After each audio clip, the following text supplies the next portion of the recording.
Hi, it's Debbie Silber. Hope you're doing great. So I want to talk about this topic because I see it come up all the time, and it was actually the topic of my TEDx talk, which was all about sabotage, and maybe this can serve you. So why do we sabotage ourselves? What's going on with that? Why is it that things can be going beautifully with our health, with our relationships, with our work, and then somehow we sabotage ourselves? And in the TEDx talk, I use examples of a few clients and to really show what's at the root of it. Look, I had this one client who she was top of her game. I mean, if you were to look, she was the top of her field and making an amazing salary, traveling all over, well respected, but her energy was down. So I had her go to the gym to start getting her energy back up. And after a few weeks, her energy was up and so was her clarity. And all of a sudden it hit her. She said, "Oh my gosh, I hate what I do. I hate my work." She started dreading going to work. But she realized, this is all I know. And I've given up everything for this. She never got married. She never had a family. She got married to her job. This is all I've ever done. She had been climbing the corporate ladder for 25 years in a field she chose just to please her parents. When you have a realization like that, what the heck do you do with that information now, right? So she actually stopped going to the gym and sabotaged her success. Another client of mine was busy working mom. I mean, getting up early, getting everyone ready for the day, going to work, coming home, making dinner, cleaning up, crashing in bed. And she was just overeating because she was trying to numb herself and just wasn't happy. So eating was her way to numb and distract. But then eventually she just was so miserable with her weight. So we started working together and the weight started coming off. And then it hit her that the extra weight had her play small. You know, she settled for a job she never liked. She had grown apart from her husband. What does she do with that information?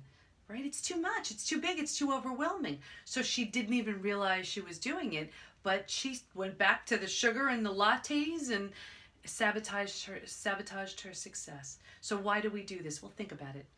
The minute you have that aha, the minute you have that awareness, you have set in motion a cascade of events. The first thing is you start asking yourself a ton of questions. Well, oh my gosh, what do I do? Do I leave my job? Do I leave my, my partner? What do I do about that health issue? A lot of questions. And if I do leave my job, well, where do I go? What do I do? And with that, a lot of changes. Well, what do I do about my insurance? Who's going to watch my kids when I'm at these doctor appointments? All of these things, right? And then with that, a lot of fear. So it sets this whole cascade of events into motion, and it's a lot to see.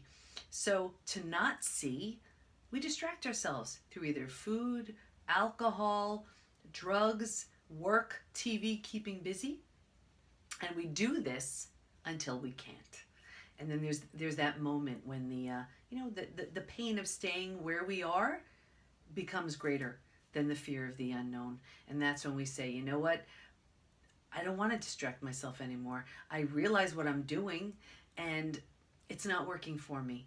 And that's when we sort of just say, okay, you know what? I call it the self-induced life crisis, where we say there's just an unwillingness to live life as we've known it, another day. That's the day you throw out the cookies, you join the gym, you quit the job, you pack your bags, you go to the doctor, like that day.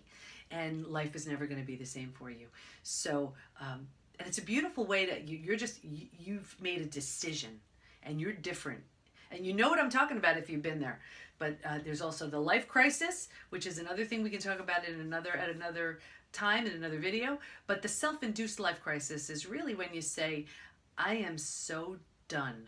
I'm just so done living life like this. And that decision changes your life on a dime. It's one of the things I talk about in The Unshakable Woman and in the Unshakable Woman workbook.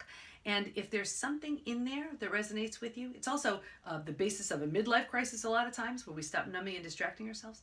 So if there's something that I said there that strikes a nerve, strikes a chord, and I can help you through that, I'd love to.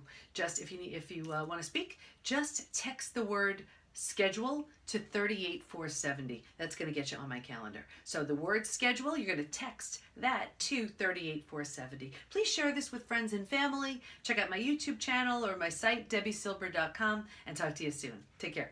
Bye-bye.